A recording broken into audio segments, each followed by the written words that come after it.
Good morning. We're talking about the second part of project management decision making. This is Dr. Data.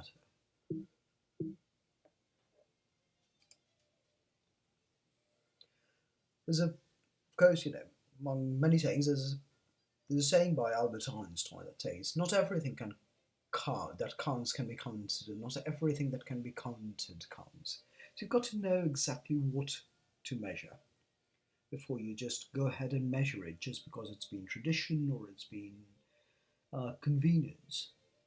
You need to measure what you ought to measure, and in this case, we're going to talk a little bit about and even propose a new mechanism to measure something that might help you make better decisions in large projects or even small ones. So metrics guide decisions. They've always guided decisions because they're the ones that will tell you whether you're underperforming, overperforming. If you don't choose the right metric, as I've quipped oftentimes, you end up with the Hitchhiker's Guide to Galaxy number 42, and you really don't know why you got 42 for such an important question of um, the meaning of life, the universe, and everything, till you realize that that wasn't the right question to ask. So metrics help you ask the right question. So in order to properly know how well or terribly you're doing, you need proper measures. If you don't have these proper measures, you're really not going to be able to underpin whatever you're trying to accomplish in an activity, a task, or project to anything whatsoever. Therefore, everything would become a hunch, a hypothesis, but it would lack any evidence. So the first one is something called a schedule and effort cost variance metric. So this is an earned value management metric, a very important one. It's called EVM, earned value management. So earned value management together basically looks at what are some of the metrics that you can try to understand and calculate in order to figure out how much value you've earned while you're working on a project.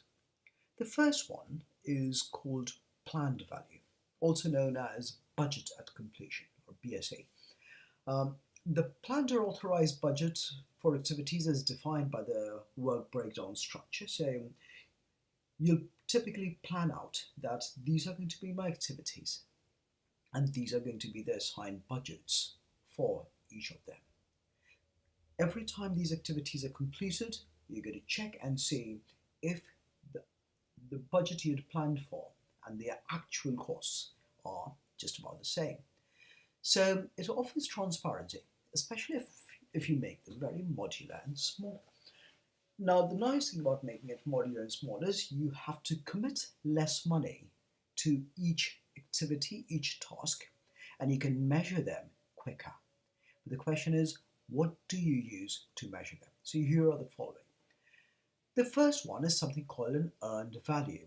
The earned value at any stage is basically the percentage of planned activity that has been completed times the planned value. So here's an example. Suppose a design activity in a project was expected to take 20 days, right? So you decided that, all right, this design typically will take us 20 days to run, and the planned value for this activity was $10,000. So you basically said, I'm going to budget in $10,000 and schedule in 20 days to complete it. Now, after 16 days, you as a project manager or an executive championing a project, you check on to see how things are going. So 16 days has passed, or have passed, and that is 80% of the scheduled time has passed, right? 16 out of 20 is 80% of the scheduled time. You review the project and you find that the design activity is actually 70% completed. So your planned value for 16 days, which is what your cost expectations were in 16 days, would otherwise be 80%. So you expected after 16 days, 80% of the work would be done because 16 out of 20 is 80%. times the total budget, which is your planned value, or BAC, was $10,000. So that's your planned value. Therefore, is $8,000. That's 80% of 10,000, and your EV, which is your earned value, which is what you actually accomplished. You've actually accomplished 70% rather than 80% that you were supposed to have accomplished, is 70% of $10,000, which is $7,000. Now, schedule variance comes out of both. So now you know that your earned value is 7,000 and your planned value was 8,000. You expected $8,000 of work to have been completed in 16 days. You find that $7,000 of work has actually been completed in 16 days. So your schedule variance measures the schedule performance of your project. It tells you the value lost or value gain as you progress through each activity. It's measured in the budget and the percentage of work scheduled. So realize that it's a schedule that you're trying to measure. So it's based on the budget and the percentage of your scheduled work that's completed or incomplete. So schedule variance, or SV, is equal to EV minus PV, which is your earned value minus your planned value.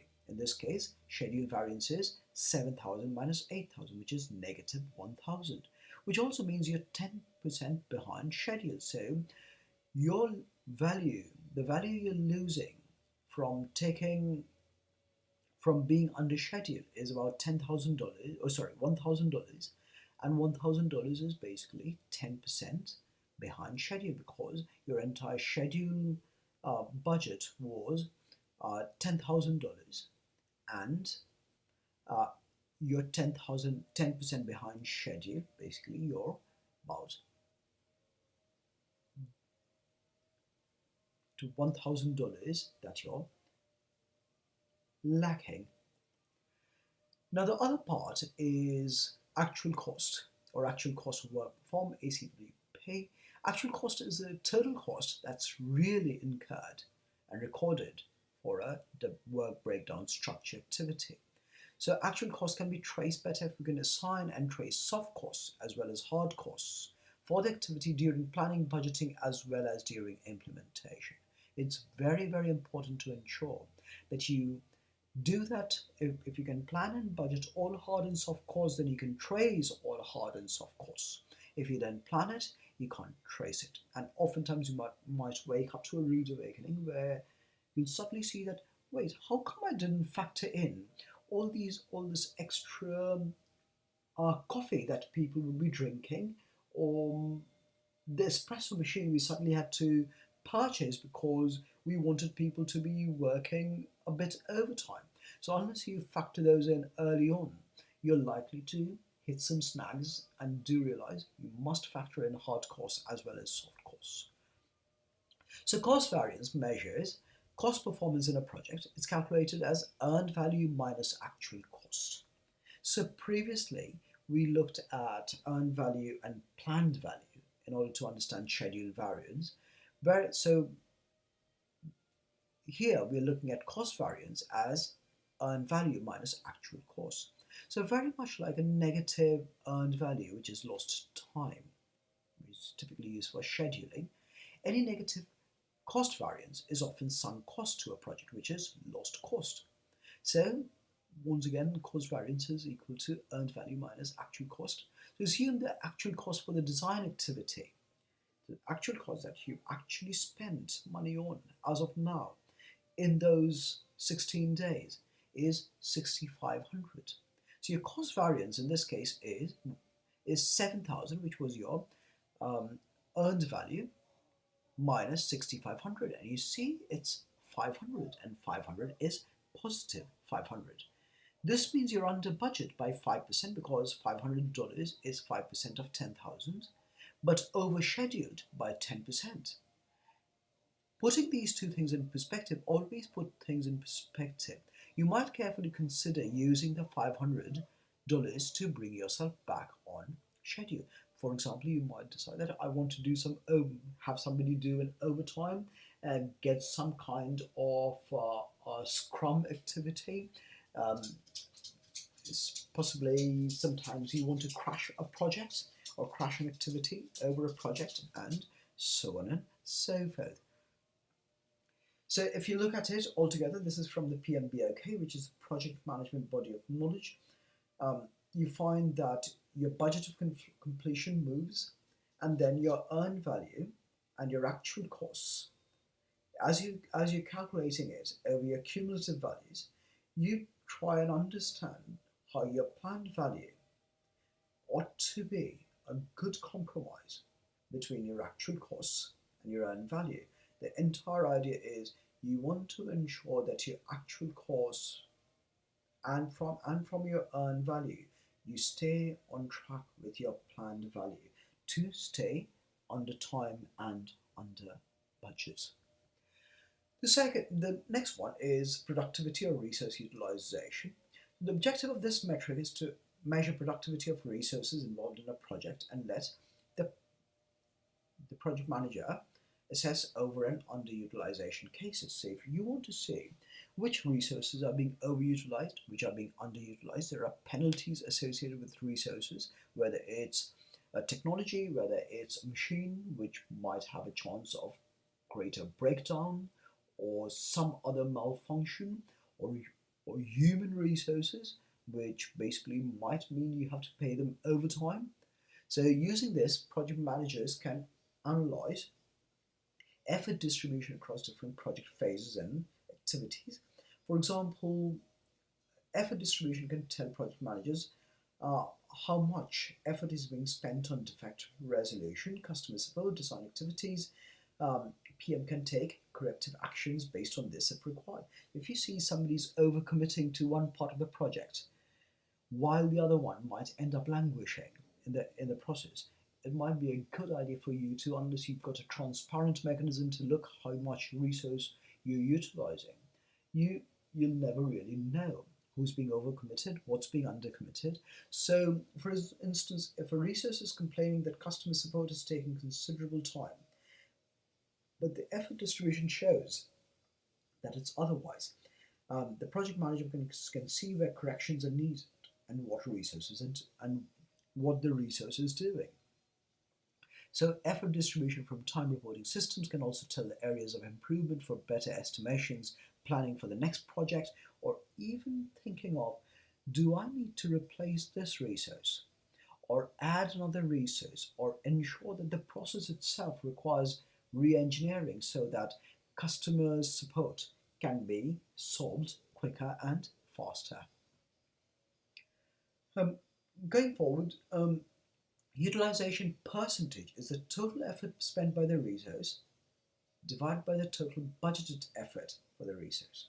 So, for example, if you've said that the budgeted effort for this particular person who's being involved in a particular task at a project is $8,000, and you realize that the total effort that they're spending for a particular time as the project is advancing is about $7,200 worth. So you've already been billed $7,200 and your budget is $8,000, which basically means you've utilized that resource 90%. You only have 10% left. Now, if you realize that that resource is likely to be used for 30% more for the whole project, you only have 10% left for the project, for the resource, but you have 30% more use for the resource, which is going to give you a sense of, sometimes it might simply be an oops, we've overutilized this and we might end up going over budget. So this budgeted effort is a planned billable work of resource. Any overutilization and underutilization indicated by this metric has an impact on the project's profitability. It is important for the project manager to track this metric very closely and find out what the reason for deviations in the action items to bring back resource utilization back to optimal level. Delayed projects, increased ramp-up activities, less work provided by customers, unplanned vacations, less competent resources can impact this metric. Um, you have to do better time reporting and also resource utilization metrics in terms of who do we need when and how much.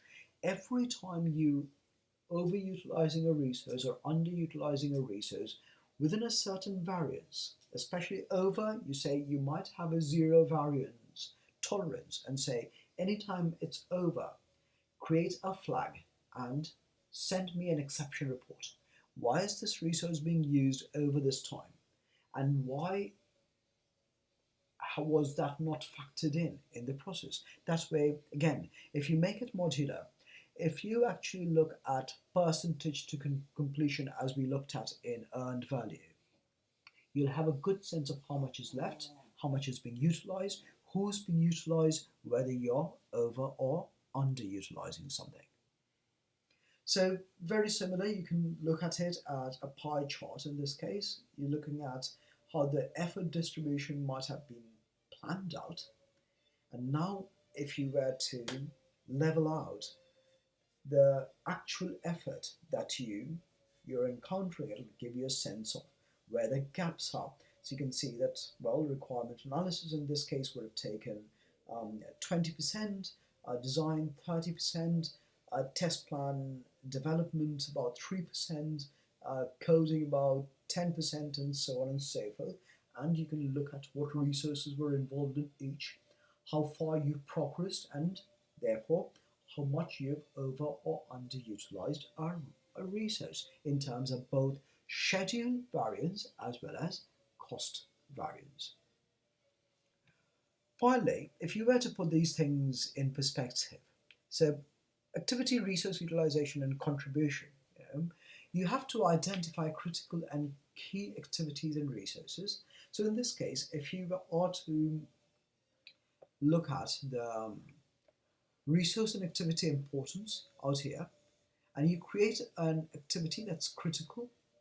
So you say, all right, activity R1, R2, R3, R4, R5, and you say importance divided by the cost, and you say, all right, this is, or importance or cost, whatever you want to, not divide it by, importance or cost. And you define that in terms of ask people, how important is this to you? Is this particular activity to you?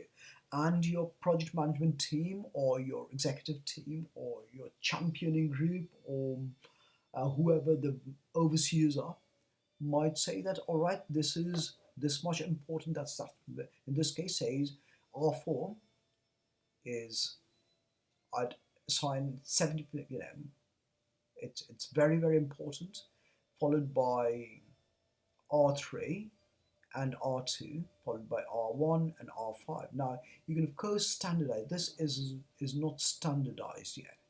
You can standardize it by making sure that the total ends up adding up to 1. In that case, all you'll do is you'll do a total and you assume it's 7, 5, 5, 3, 2, 7 and 5, 12, 12 and 5, 17, 17 and 3, 20, 20 and 2, 22. So what's 3 out of 22? And you might find that 3 out of 22 is about 13%, and so on and so forth. And then you can assign a percentage. Now, next piece of the puzzle is you've got all of these resources, A1, A2, A3, A4, A5, and these resources all together are going to be playing a role in this activity. So all you're saying is, for activity R1, you're going to need 30% of contribution of resource A, 10% contribution from resource B, 5% from resource 3, 4%, 40% from resource 4, and 15% from resource 5. So total of all these resources, or these resource contributions, are 1. However, now that you've assigned this value, you can say the resource used by this project would be 30%. So all you're saying is this activity is going to end up using 30%, and you'll see that this mimics that, right? So this one mimics this. On the other hand, as you move forward, you'll also see that this resource altogether, or this activity or this resource, whichever you want to play out here, the resource contribution towards this activity is 3.9, 0.45, 6.8, 1.35, 2.7. Again, if you standardize these, you'll be able to come up with a much better percentage in terms of how much does this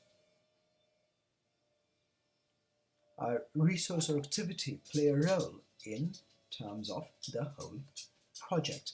So we'll stop here and we'll carry on next time.